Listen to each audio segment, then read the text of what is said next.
I think that was my favorite song on the project, other than, let's see, I think that's the top one for me. And then whatever the one with the really heavy 808s, I think it might be Karma a bit. That one's good for me. And then I like 2021 Vibes, Mubu, and Straight Syrup. These ones are kind of like lesser to me. But let's see, how many songs I like out of this project? 1, 2, 3, 4, 5, 6, 7. All right, so 7 out of 15. Actually, I liked No Bap too, so 8 out of 15. Now, it's hard for me to review a Lucki album because, like, it's not necessarily my favorite type of music, because y'all know I like to get hype. I like uppers. I like coffee. I like Tutski. I like, you know what I'm saying? So it's just not always my vibe. However, I think Lucki's hard. I always tune into him. No Bap. I always say, like, I feel like he's a better, like, single type artist, at least for me, because it's hard to digest so many songs from him in one sitting. I'm glad that he had shorter songs and only 15 tracks, just because I feel like he does. I mean, it's a fact. He does have like a monotone voice and flow that he just puts on like different beats. And so that's why I always think he needs to always have like really fire beats for me to sit there and be like, yeah, this is hard, because it's kind of similar flows for each song. Now, there were a few songs on here that were like, the beats were doing it justice. Karma, bitch. New York is fire. Added that to the playlist. So again, I can't really give it a rating because it's not like my necessarily type of music, but there were no like misses. Lucki's the type of artist where no songs are bad. It's just, does it get boring to, you know, a casual listener? And I'm sure like there are a ton of people in chat, I've already seen it, that are like, yo, what is this? It's like, because it's like the If Looks Could Kill album, where it's a very lazy flow. It's for people who are zooted off hella drugs, smoking, whatever. It's chill music. You got to listen to his words too. And he's just talking about doing hella drugs and falling asleep. He's a real-time geeker or whatever. I think he said that a bunch of times. Popping hella drugs. Junkie. He says real deal junkie. And then making money, doing shows, buying clothes, you know, typical rapper lyrics. I don't think it was anything crazy. Again, like, we went to those tweets and it was like people 2 minutes after the album dropped saying that it's a masterpiece. I'm like, dude, you haven't even listened to the album. I just think a lot of times Lucki does have like super hard dick riders that make it hard to even like critique albums or songs, because I know if I say anything, like, they're gonna come after me. But generally speaking, a lot of people are gonna find this album boring. The Lucki fans are gonna love it because it's exactly what they want from him, you know?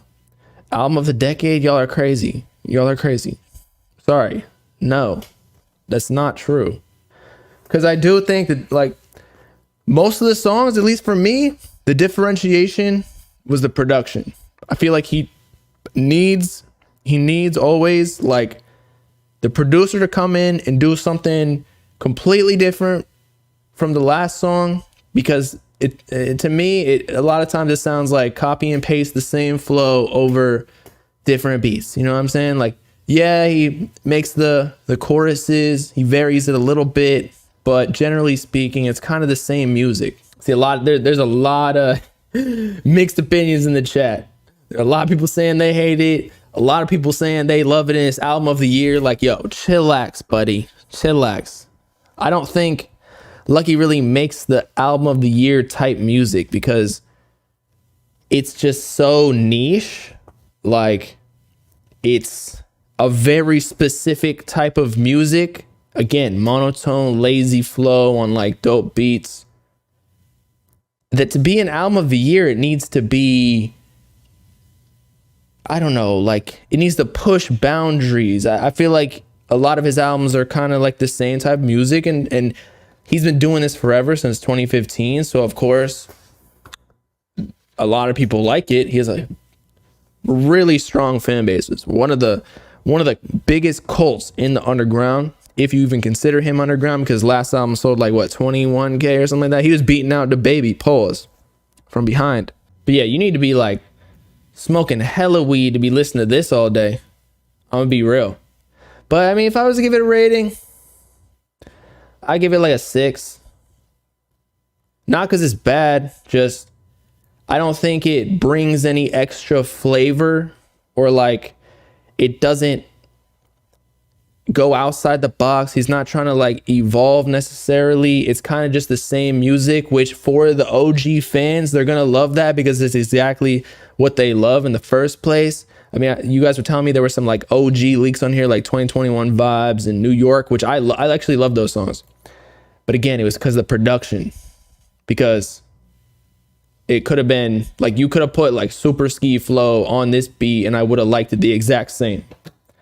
Just being real here. 2021 ain't OG.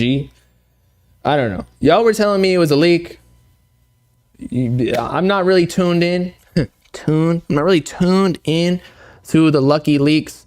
But yeah, I'll give the album like a 6. Just because it was solid, but I don't think it was anything crazy. I don't think it's album of the year. Of course, on Twitter and Instagram, they're gonna be like, yo, this shit is crazy. Like, Lucki's really the fucking GOAT, man.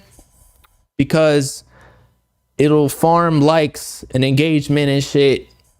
But I'm just not gonna play that game here. We gotta be objective, unbiased. Is the music literally am I gonna remember a lot of these songs in like 2 months? No.